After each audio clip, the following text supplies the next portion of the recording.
สวัสดีครับสวัสดีทุกท่านนะครับที่เข้ามารับชมรับฟัง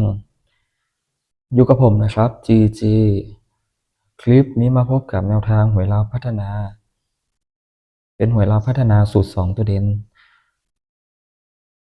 งวดของวันที่7เดือน5ปี69นะครับผมสำหรับลาวพัฒนาเมื่อวานนี้ก็ขอโทษขออภัยด้วยจริงๆนะครับนะก็ไม่เข้าเลยนะเลขที่ออกก็คือ260แล้วก็42 ผมให้8กับ9นะครับนะไม่ใกล้ไม่เคียงเลยไม่ใกล้เลยไม่มีเลยหลุดเลยเมื่อวานนี้เข้าแต่หวยฮานอยนะก็เมื่อวานนี้ฮานอยนี่ผมให้8นะ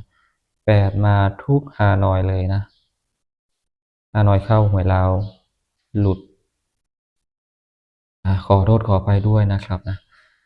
ก็มาสู้กันต่อแล้วกันสำหรับลาวพัฒนานะ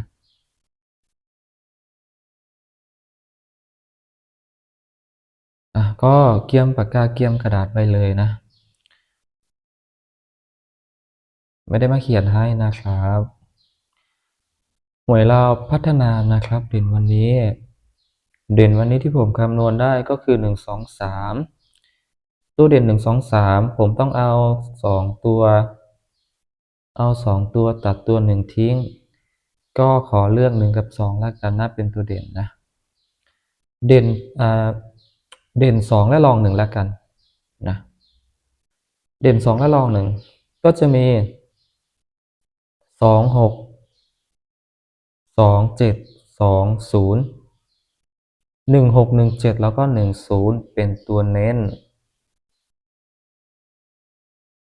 26 27 20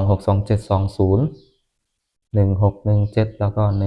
10ต่อไปนะครับก็จะเป็นตัวกันชุดกัน2919 28แล้วก็14 2814ทันอยู่เนาะเน้นที่2ฟัน2นะครับนะ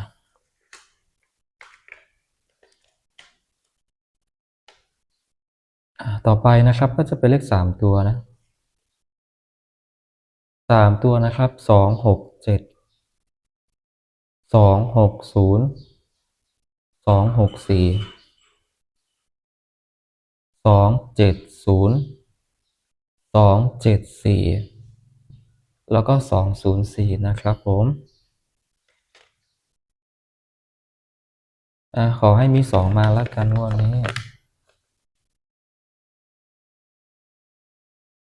เจ็บเอวสำหรับแนวทางหวยลาวพัฒนานะครับงวดของวันที่7นะก็มีเท่านี้ครับผมนะฝากกดไลค์กดติดตามไว้ด้วยนะครับอยากสนับสนุนกันก็ดูโฆษณาให้กันด้วยนะครับนะอย่ากดข้ามโฆษณาเลยนะหรือว่าจะส่งสติกเกอร์อยู่ที่ปุ่มขอบคุณก็ได้นะครับหรือว่าจะสมัครเป็นสมาชิกช่องก็ได้นะครับนะ